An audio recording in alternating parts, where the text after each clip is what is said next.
Mas existe algo de palpável, algum fato novo? Temos novidades sim.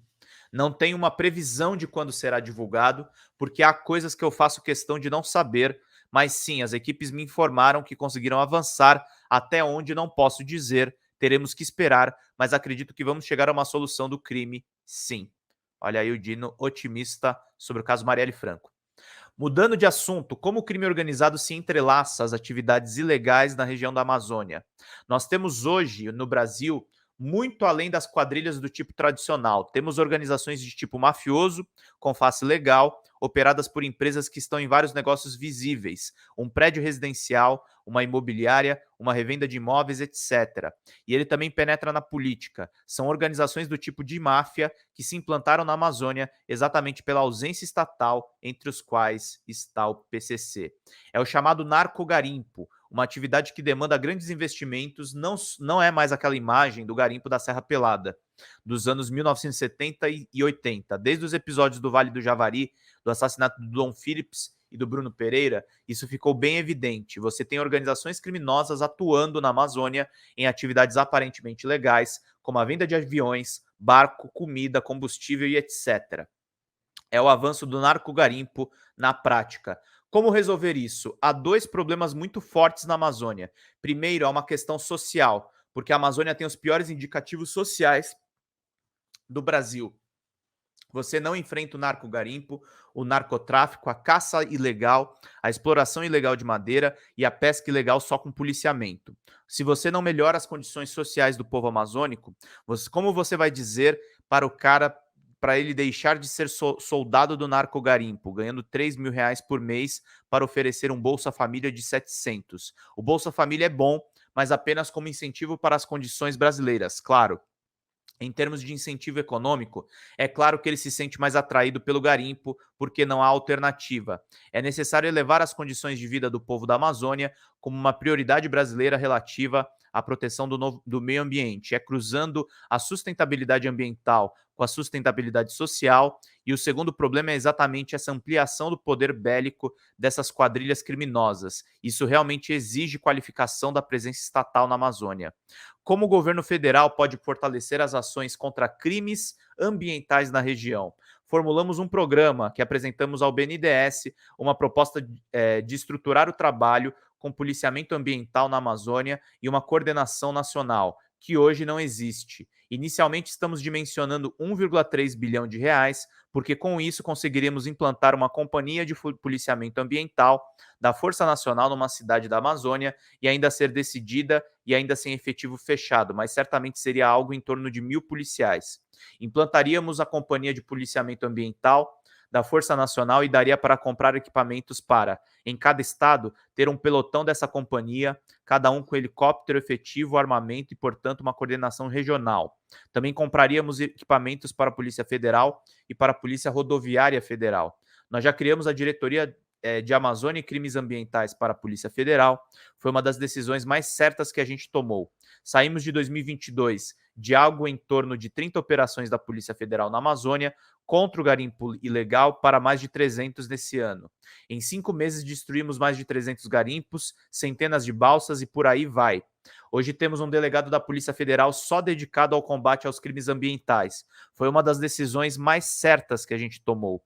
Todos os indicadores de atuação da Polícia Federal na Amazônia melhoraram, sem exceção, inclusive das condições de água, com a diminuição do mercúrio.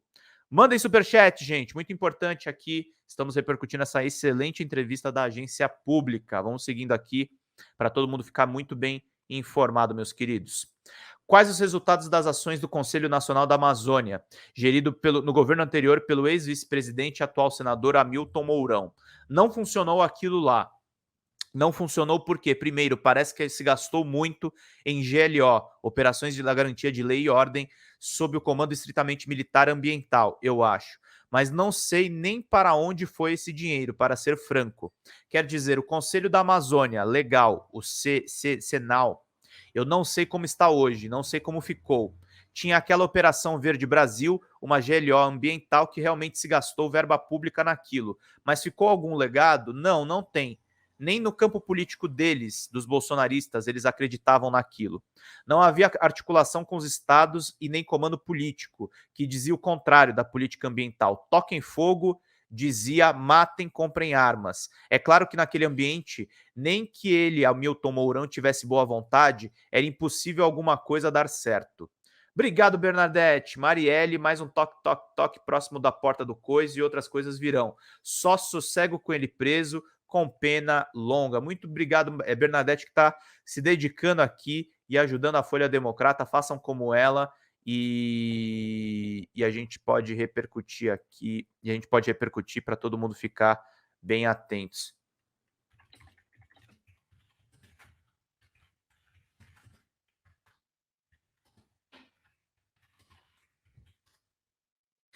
Seguindo aqui, gente, vamos curtindo, vamos compartilhando. O bolsonarismo ainda está entranhado nas instituições? Ainda temos problemas com bolsonaristas na PF e na PRF, nas Forças Armadas, sim. Mas temos um comando que no dia 1º de janeiro não tínhamos, nem no dia 2 e nem no dia 3, nem no dia 8 de janeiro.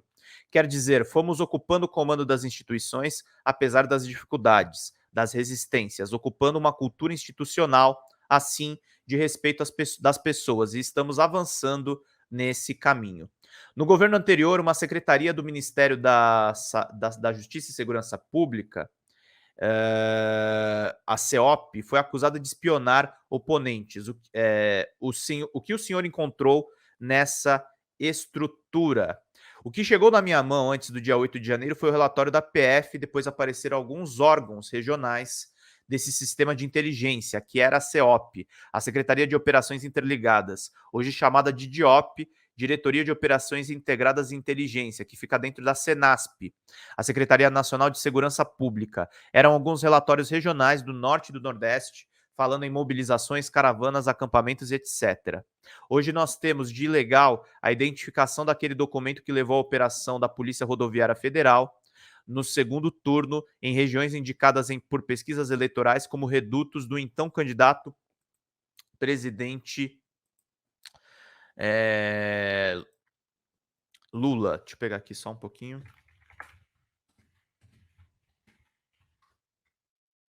Seguindo aqui para todo mundo acompanhar. Este documento foi produzido aqui dentro do Ministério da Justiça. O BI, o Business Intelligence do Ministério, foi utilizado para extrair dados sobre o desempenho dos candidatos para concentrar operações da Polícia Rodoviária Federal em locais que Lula tinha tido melhor desempenho no primeiro turno, no segundo turno da eleição. Isso foi feito aqui no Ministério da Justiça. Houve, de fato, essa produção de dados. Agora, coisas pretéritas, ilegais, de modo geral, eu realmente nunca tive conhecimento. Além disso, foram feitas outras, uma bem conhecida, aquela história dos policiais antifascistas. Fora isso, realmente não ficaram, digamos, dados materiais dessa atuação. Houve espionagem contra movimentos sociais ou oponentes do governo anterior? Até hoje eu não posso afirmar nem que sim, nem que não, porque até hoje não chegou nada na minha mão nesse sentido. Pode ser que mais para frente chegue algo, mas nunca houve isso. Como o Ministério da Justiça controla os movimentos suspeitos de terrorismo? Aqui no Ministério da Justiça não fazemos esse tipo de trabalho, de modo organizado não mais, nem a PF. Hoje a nossa orientação com a PF é investigação de crime, inquérito, não tem nenhum tipo de trabalho de inteligência. Aqui no Ministério, isso tudo hoje está praticamente desativado. A Polícia Judiciária não é agência de inteligência. Existe informe de inteligência? Não existe. Existe o da ABIN, Agência Brasileira de Inteligência, que hoje eu recebo e devo receber por escrito no envelope, que é uma tarefa da inteligência. A inteligência que existe aqui é de segurança pública, não é uma inteligência política, é uma inteligência de segurança pública, aponta que será feita uma operação contra o garimpo ilegal, com levantamento de informações e por aí vai. Mas a inteligência política é zero, aqui é zero, não há ministério nem na PF. Qual sua posição sobre o marco temporal para a demarcação de terras indígenas? Ao meu ver, a instância que vai definir isso é o Supremo Tribunal Federal. Acho que a ideia do marco temporal não passa. Mesmo que o Congresso aprove a regra, o Supremo vai prevalecer. Se o Supremo disser é o Supremo quem está interpretando a Constituição. Então, se você vota uma lei, é óbvio que essa lei não é maior do que o Supremo fixar. Se passar no Congresso, não terá um caráter superior à interpretação que o Supremo vier a fixar sobre o artigo 231, relativo aos direitos dos povos indígenas. Como o governo deve encaminhar as demarcações? Teremos uma reunião no Ministério com a Casa Civil, o MPI, o Ministério dos Povos Indígenas da Sônia Guajajara, o MGI, o Ministério de Gestão e Inovação, para discutir a nova regra.